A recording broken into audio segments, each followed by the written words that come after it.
আজ রোজ ভ্যালি নিয়ে কি সিদ্ধান্ত হলো, কি অর্ডার হলো? আজকে রোজ ভ্যালি নিয়ে সিদ্ধান্ত বলতে অবজারভেশন দিয়েছে কোর্ট।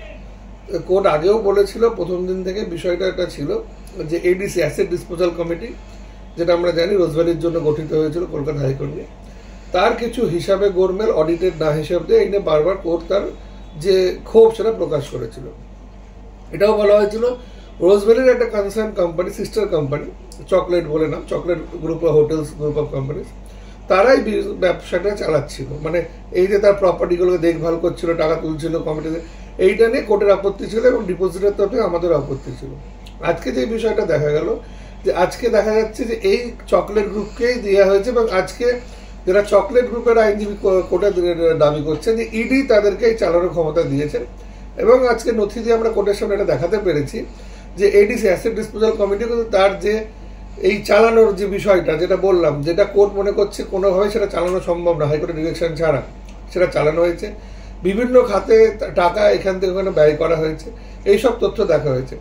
এরপর যেটা কোর্টের আছে পর্যবেক্ষণ, সেটা খুব ক্লিয়ার যে আজকে সিবিআইয়ের আইনজীবীকে কোর্ট ডেকে পাঠালো মধ্যে পথে হিয়ারিং চলাকালীন। তাকে বলেছে ইডির আইনজীবী তাকে পুরো বিষয়টায় যেই আলোচনাগুলো চলছিল কোর্টের মধ্যে সেটা জানাবে। নেক্সট শুক্রবারের মধ্যে এই তদন্তের বিষয়ে সিবিআইয়ের কাছে কি তথ্য আছে সেটা সিবিআই যেরকম জানাবে।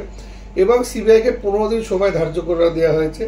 সিবিআই এই যে অ্যাসপেক্ট অফ দ্য ইরেগুলারিটিস, যেটা মনে হয়েছে প্রাইমা ফেসি চলছে কমিটি চালানোর ক্ষেত্রে চকলেট গ্রুপকে ইনভলভ করে, আলটিমেটলি ডিপোজিটররা সাফার করছে, এই যে part, second part of the তদন্ত, সেটাও সিবিআইকে দিয়ে করানোটা ইচ্ছা প্রকাশ কোর্ট করেছে। আজকে আর্গুমেন্ট কনক্লুড হয়নি, ডিটেলস ওরা নেক্সট দিন দেবে, বাট আজকে কোর্ট তার মাইন্ড ক্লিয়ার করেছে যে এই বিষয়টা কোর্ট দেখতে চাইছে। এবং এই যে এডিসি কমিটি যার দ্বারা আজকে রোজ ভ্যালির আমানত থেকে টাকা ফেরত দেওয়ার যে প্রক্রিয়া চলছিল বা চলছে, তার ইনভলভমেন্ট কি কিনা সেটা সিবিআই তদন্তের আওতায় এলো।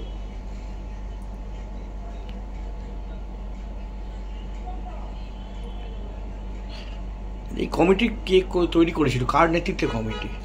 এটি হচ্ছে আমাদের হাইকোর্টের প্রাক্তন বিচারপতি জাস্টিস দিলীপ শেঠের নেতৃত্বে কমিটি। যে কমিটিটা যেরকম আজকে আমরা জানি ওয়ান ম্যান কমিটি আছে, প্যারালালি রোজ ভ্যালির জন্য এই কমিটি, তাকে আমরা অ্যাসেট ডিসপোজাল কমিটি বলি, এডিসি কমিটি। এটা কিন্তু সেই 2015তেই নিয়োগ হয়েছিল, তারপর থেকে এখনো সেটি চলছে।